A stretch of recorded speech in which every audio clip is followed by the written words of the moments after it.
قصہ خوانی بازار کو تاریخی لحاظ سے ادبی اور سیاسی مرکز کی حیثیت حاصل ہے۔ قصہ خوانی بازار کی پرانی عمارتیں آثار قدیمہ کے حوالے سے بہت اہمیت کی حامل ہیں، جو یہاں پر لوگوں اور ان کی ثقافت سے منسوب کہانیاں بیان کرتی ہیں۔ قصہ خوانی بازار پشاور کا بارونق بازار تھا اور اس کی پھولوں والی گلی سے جہانگیر پورہ تک طوائفوں کے تقریباً 4000 ٹھکانے تھے۔ پشاور کے 16 قدیم دروازوں میں سے ایک قابلی دروازہ ہے، اسے انگریزوں کے دور میں ایڈورڈ گیٹ بھی کہا جاتا تھا۔ وقت کے ساتھ ساتھ ان دروازوں کی تزئین و آرائش کی جاتی رہی ہے۔ قابلی دروازہ خیبر بازار اور قصہ خوانی بازار کے درمیان موجود ہے۔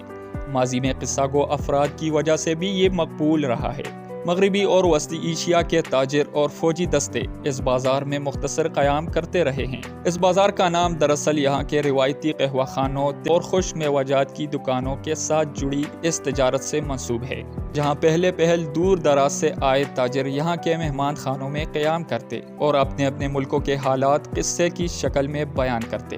یہاں کے قصہ گو پورے علاقے میں مشہور تھے۔ یہاں تاجروں کے علاوہ قافلوں کا بھی پڑاؤ ہوتا اور فوجی مہمات کا آغاز اور پھر اختتام، جو کہ تفصیلاً ہر مہم کے احوال کے ساتھ یہی ہوا کرتا تھا۔ یہاں کے پیشاور قصہ گو بہت مشہور تھے اور یہ تاجروں، مسافروں اور فوجیوں سے سنے قصوں کو نہایت خوبی سے بیان کیا کرتے تھے۔ ایک وقت میں اس بازار کو غیر تحریر شدہ تاریخ کا مرکز کہا جاتا تھا۔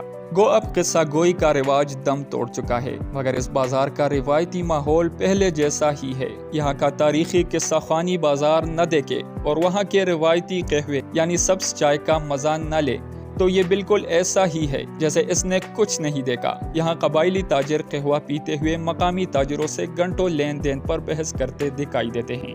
یہاں پر کانسی کے برتنوں کے بڑے پیمانے پر کاروبار کیا جاتا ہے۔ ہندوستانی اداکاروں شاہ رخ خان، راج کپور اور دلیپ کمار کا تعلق پشاور کے قصہ خوانی بازار کے علاقے سے ہی ہے۔ حارث خلیق نے ایک خوبصورت نظم قصہ خوانی کی ایک شام لکھی ہے۔